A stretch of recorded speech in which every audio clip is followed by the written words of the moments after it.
He walked into the loft and I froze, mid-stretch. My arms were above my head, my back arched slightly, the hem of my tank top riding up just enough to reveal the curve of my waist. I wasn't expecting him, and by the look on his face, he wasn't expecting me either. For a long moment, neither of us moved. His silence was deafening, the weight of his gaze lingering before he quickly looked away. "Sorry," he muttered, clearing his throat. "Didn't mean to interrupt." "It's fine, Chris," I said, too quickly, dropping my arms and adjusting my shirt. My face felt warm, but I couldn't tell if it was embarrassment or something else entirely. Chris turned, mumbling something about needing to check the fire escape, and disappeared down the hall before I could say another word. But his silence stayed with me. I hadn't expected him to be here today. My stepson's visits were sporadic, kind gestures wrapped in practicality after the divorce. I'd assumed I'd never see him again, but Chris surprised me by showing up one afternoon with a toolbox in hand, offering to help with repairs around the apartment. "It's the least I can do," he said. That was 6 months ago. At first, I thought he came out of obligation, a sense of duty left over from his childhood. I'd married his father, David, when Chris was just 16, and though our relationship was never especially close, it was never strained either. Polite, cordial, mutually respectful, in the way two people circling each other's orbits tend to be. But David and I had fallen apart. His betrayal wasn't explosive, just insidious, a gradual pulling away, a series of missed glances and ignored moments culminating in his departure with a younger, brighter woman. It wasn't the age difference that stung so much as the fact that I hadn't seen it coming. Or maybe I had, and I just didn't want to admit it. In the aftermath, I threw myself into routines. Mornings with black coffee and the city sunrise I hardly noticed. Afternoons spent rearranging furniture I didn't even like. Evenings with yoga mats spread across the hardwood floor, trying to stretch away the tightness in my chest. Chris's visits disrupted the monotony in ways I hadn't expected. He fixed the wobbly kitchen cabinet, patched the hole in the bathroom wall, and replaced the burnt-out bulbs in the hallway. But it wasn't just his work that lingered, it was his presence. That morning, after he walked out of the loft, I tried to focus on my stretches, but the rhythm was gone. My mind kept replaying the way he'd looked at me, not inappropriately, but not indifferently either. There was something about Chris I hadn't noticed before. Maybe it was the way his shoulders had broadened since I'd first met him, or the confidence he carried now. At 25, he wasn't a teenager anymore. He was a man. I shook my head, forcing the thought away. This was ridiculous. Chris was just being kind, helping me out because his father wouldn't. There was nothing more to it. Still, later that afternoon, as I folded laundry and watched the rain streak down the window pane, I found myself glancing toward the door, wondering if he'd be back soon. I told myself it was because the window frame really did need fixing. The rain had stopped by the time Chris came back inside. He'd been on the fire escape for nearly an hour, clearing debris from the drain and brushing dirt from the brick, his denim jacket damp and clinging to his arms. I glanced up from the kitchen island where I was prepping vegetables for dinner, trying to keep my voice casual. "Get everything sorted out there." He nodded, wiping his hands on his jeans. "Yeah, though you might want to think about trimming that ivy. It's what's clogging everything up." I smiled faintly. "I'll add it to the list." Chris raised an eyebrow, leaning against the doorway. "This infamous list of yours is getting out of hand. When's the last time you just let something be?" I paused, the knife hovering over the cutting board. It was such a simple question, but it hit harder than I expected. Letting things be wasn't my strong suit. Probably never would be. "I admit it," I said, forcing a laugh. Chris tilted his head, studying me for a moment. "You don't have to do everything alone, you know." I shrugged, trying to downplay the weight of his words.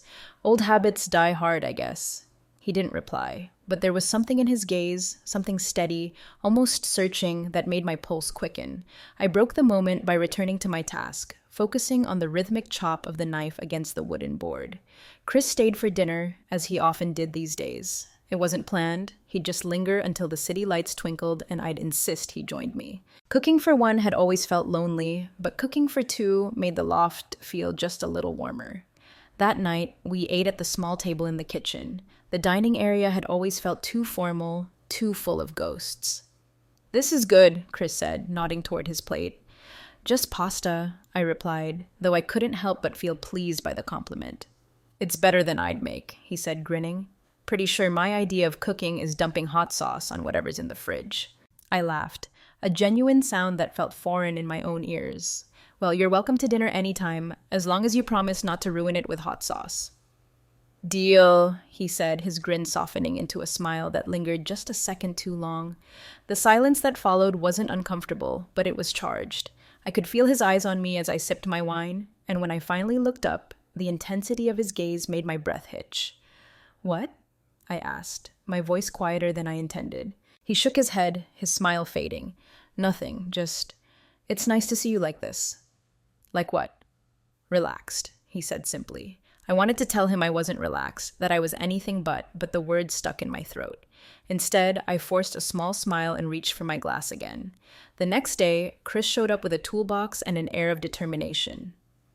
What's all this? I asked, watching as he hauled the heavy case into the living room. Your infamous list, he replied, pulling out a wrench. Figured I'd make a dent in it. I couldn't help but laugh, shaking my head. You don't have to do that. I want to, he said, his tone leaving no room for argument. For the next few hours, I watched as he moved through the loft with a kind of quiet efficiency. He tightened loose cabinet handles, fixed a leaky faucet, and even replaced the batteries in the smoke detectors. At one point, he asked me to hold a flashlight while he worked on the ceiling fan in the bedroom. Standing beneath him, I couldn't help but notice the way his shirt stretched across his back, the muscles in his arms flexing as he adjusted the screws. You've gotten good at this, I said, my voice coming out softer than I intended. Chris glanced down at me, his smile lopsided. What? Fixing things? Taking care of people, I said before I could stop myself. For a moment, he just looked at me, his expression unreadable. Then he shrugged, returning to his work. I learned from the best. The comment caught me off guard, and I felt a lump rise in my throat. I busied myself by adjusting the flashlight, but the words stayed with me long after he'd finished. A week later, Chris invited me out to dinner. You've been cooped up too long, he said when I hesitated. Come on, it'll be good for you. My treat. I wanted to say no, to come up with some excuse to stay home where it was safe, but the way he looked at me, earnest, hopeful, made it impossible to refuse. The restaurant he chose was small and cozy, tucked away on a quiet street in the West Village I hadn't been to in years, the kind of place David would have dismissed as too quaint. This is nice, I said as we sat down, the soft glow of the candlelight casting shadows across the table. I thought you'd like it, Chris replied, his smile easy.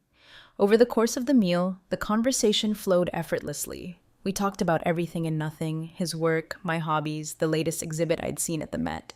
But as the wine flowed and the plates were cleared, the topics grew heavier. I've been meaning to ask, Chris said, his voice quieter now. How are you holding up? Really? I hesitated, the question cutting through the easy atmosphere we'd built. I'm fine, I said reflexively. Chris frowned. You don't have to say that, not to me. His sincerity was disarming, and I felt my defenses crumbling. It's hard, I admitted. Some days are better than others, but mostly I just feel stuck. Chris nodded, his expression thoughtful. You don't have to stay stuck, you know. You deserve more than that.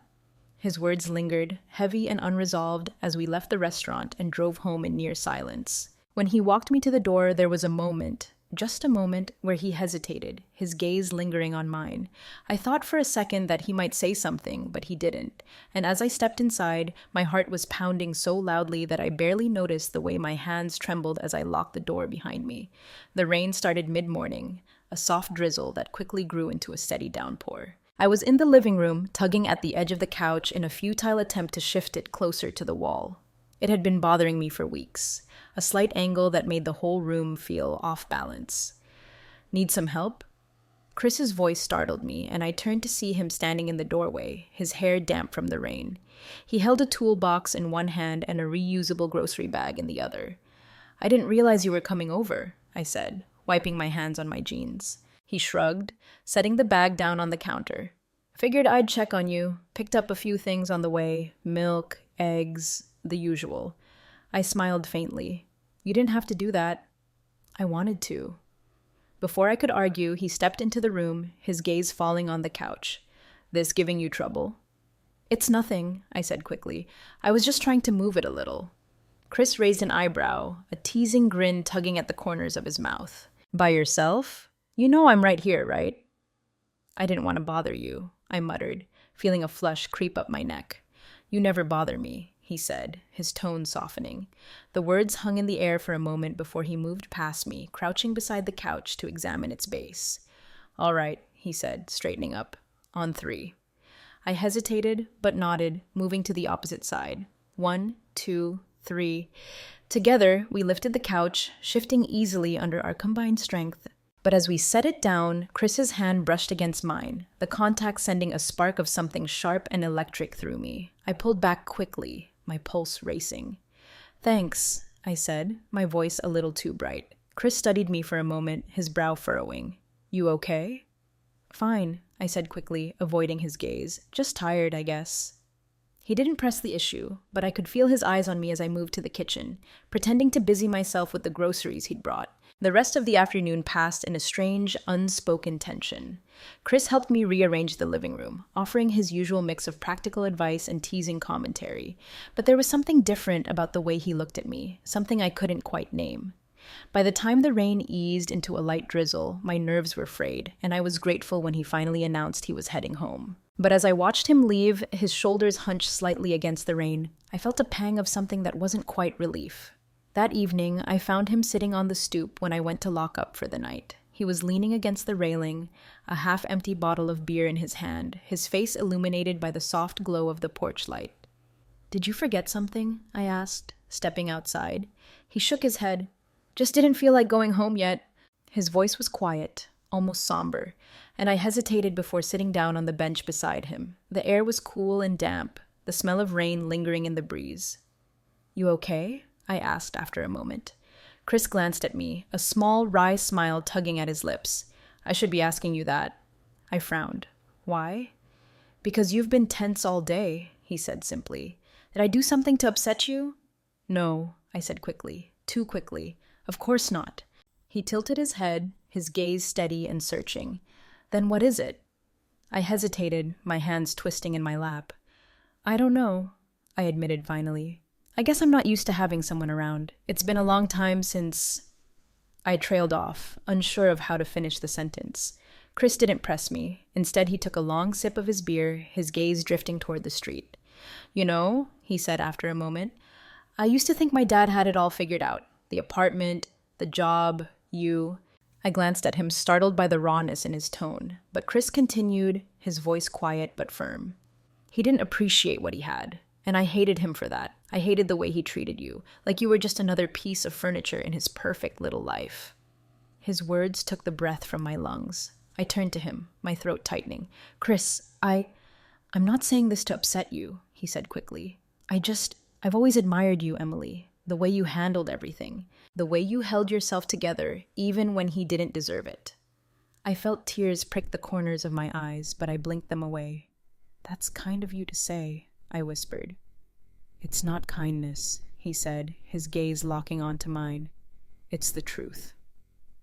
For a long moment, neither of us spoke.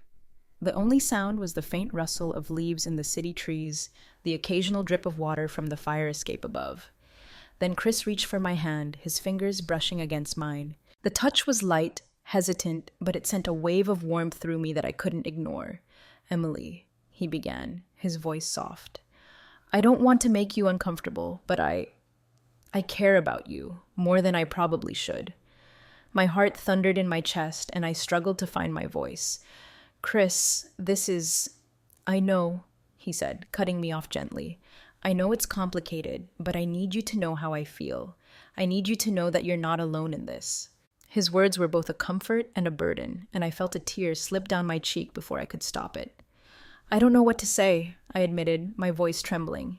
"You don't have to say anything," Chris said, his thumb brushing against the back of my hand. "I just needed to tell you." We sat there for what felt like an eternity, the weight of his confession settling over us like a blanket. I knew I should pull away, draw a line before it was too late, but I didn't. Instead, I stayed, my hand still resting in his, the warmth of his touch chasing away the cold emptiness I'd carried for so long. The storm rolled in late the next evening. Thunder rumbled low in the distance, growing louder as the night stretched on. By the time the power flickered out, the loft was bathed in near-total darkness, save for the faint glow of the streetlights filtering through the windows. I was lighting candles in the living room when I heard the knock at the door. My heart leapt unexpectedly, though I already knew who it was. Chris stood on the stoop, rain dripping from the edge of his hood and pooling at his feet. "Power out at my place," he said with a small shrug. "Thought I'd check on you." I stepped aside to let him in. his presence immediately filling the quiet, cavernous space. "You didn't have to come all the way over here," I said, though my voice lacked conviction. Chris pulled back his hood, shaking rain from his hair. "I didn't want you to be alone." His words sent a warmth through me that I tried to ignore. "Well, you're here now," I said, turning toward the kitchen. "Let me grab you a towel." When I came back, he was in the living room, crouched by the fireplace. The soft glow of the candles caught on the planes of his face as he worked to coax a flame to life. "Power outage or not, this loft gets cold at night," he said, glancing over his shoulder at me. I nodded, handing him the towel. "Thank you." He stood, drying his hair and shoulders before tossing the towel onto the back of a chair. "There," he said as the fire crackled to life. "That's better." The room grew warmer, both from the fire and his presence. We sat on opposite ends of the couch, the silence between us broken only by the occasional pop of the fire and the distant rumble of thunder. "You've been quiet today," Chris said after a while, his voice soft. I glanced at him, unsure of how to respond. "Just thinking." I hesitated, my fingers fidgeting with the edge of the blanket draped over my lap. "About us," I admitted finally. Chris didn't look away. "What about us?" "That this," I gestured vaguely between us, "might be a mistake." He leaned forward, resting his elbows on his knees. "Do you really believe that?" I opened my mouth to reply, but no words came, because the truth was, I didn't know. Chris reached for my hand, his touch warm and steady. "Emily, I know this isn't simple, but nothing about the way I feel for you feels wrong. If anything, it's the most honest thing I've ever felt." His words cracked something open inside me, a dam I'd been holding back for far too long. I felt tears sting my eyes, but I blinked them away, my voice trembling as I spoke. "I'm scared," I admitted. "So am I," he said, his thumb brushing against the back of my hand. "But we don't have to figure it all out tonight. We just have to be honest with each other." The firelight danced in his eyes, and I felt the pull between us growing stronger, impossible to ignore. "Chris," I whispered. But before I could say anything more, he leaned in, his lips brushing against mine, tentative at first, as though giving me a chance to pull away. But I didn't. Instead, I leaned into him, the kiss deepening as the tension that had been building between us finally broke. I wasn't sure how we ended up in my bedroom. One moment we were on the couch, and the next we were climbing the stairs, his hand warm and steady on the small of my back. The rain outside had picked up again, the steady rhythm of it against the windows blending with the sound of my heartbeat. Chris hesitated at the doorway, his gaze searching mine. "Are you sure?" he asked, his voice low, almost reverent. "Yes," I whispered, the word leaving my lips before I could catch it. The room was dim, lit only by the flickering glow of the candles we brought upstairs. The shadows danced across the walls as Chris closed the door behind him, his steps careful as he crossed the room to stand in front of me. For a moment, we just looked at each other, the weight of everything unsaid filling the space between us. Then he reached for me, his hand settling on my waist as he pulled me closer. His kiss was slow, deliberate, as though he was memorizing every moment. His hands moved to cradle my face, his thumbs brushing against my cheeks, and I felt myself melting into him. He was patient, attentive, his movements guided by care, rather than urgency. He traced the curve of my shoulders, the line of my spine, his touch sending shivers through me that had nothing to do with the cool air in the room. When we finally came together, it was like the world outside ceased to exist. The rain, the storm, the uncertainty, they all faded into the background, leaving only the two of us. It wasn't just physical, it was something deeper, something I hadn't felt in years. As the night stretched on, I felt myself let go of the doubts and fears that had kept me locked away for so long. With Chris, I didn't feel like someone who had been left behind. I felt seen, wanted, and alive. When it was over, we lay tangled together in the soft glow of the candles, the sound of the rain now a soothing rhythm. Chris's arm was draped over my waist, his breath warm against my shoulder. "I don't regret this," he murmured, his voice soft but firm. I turned to look at him, my fingers brushing against his jaw. "Neither do I." And for the first time in years, I felt at peace. "I know," he said, stepping closer, "but it doesn't have to be complicated either. We don't have to figure everything out right now. We can take it one step at a time." His words were gentle, reassuring, but they didn't erase the uncertainty twisting in my chest. "What happens now?" I asked, my voice barely above a whisper. Chris reached for my hand, his fingers brushing against mine. "That's up to you," he said simply. I looked down at our hands, the warmth of his touch grounding me. I didn't have all the answers, and I wasn't sure I ever would. But for the first time in years, I felt like I didn't have to have it all figured out. As we stood there, the sunlight painting the room in soft gold, I allowed myself a small, tentative smile. The day stretched ahead of us, uncertain and full of possibility, and for now, that was enough. The first light of dawn crept through the curtains, casting a soft glow over the bedroom. I woke before Chris, the sound of his steady breathing filling the quiet space. His arm was still draped over my waist, his hand resting lightly on my hip. For a moment, I lay there unmoving, my mind racing as I stared at the ceiling. The events of the night before felt surreal, like a dream I wasn't ready to wake from. But the warmth of his body beside mine, the way his fingers twitched slightly in his sleep, it was real. I'd crossed a line I never thought I would. The guilt was there, hovering at the edges of my mind, whispering all the reasons why this shouldn't have happened. But beneath the guilt was something else, something stronger, a quiet, insistent joy. For so long, I'd felt invisible, like a shadow moving through a loft filled with echoes. Last night, Chris had reminded me what it felt like to be seen, to be wanted. And as much as I tried to tell myself it was wrong, I couldn't bring myself to regret it. Carefully, I slipped out from under his arm, wrapping my robe around me as I crossed to the window. The rain had stopped, leaving the city glistening in the morning light. The world outside looked the same, but everything inside me felt different. Behind me, I heard the rustle of sheets, followed by the soft sound of Chris's voice. "Good morning." I turned to see him sitting up, his hair tousled, a sleepy smile tugging at his lips. "Good morning," I replied, my voice quieter than I intended. "Are you okay?" he asked, his tone laced with concern. I hesitated before nodding. "I think so." We moved to the kitchen, where the sunlight streamed through the windows, casting golden pools of light across the floor. I brewed a pot of coffee while Chris leaned against the counter, watching me in that quiet, steady way of his. The silence between us wasn't awkward, but it was heavy, filled with the weight of unspoken questions. Finally, Chris broke it. "Emily," he began, "I meant what I said last night. I don't regret this, not any of it." I turned to face him, my hands wrapped around my coffee mug. "It's not that simple, Chris," I said softly. "You know that."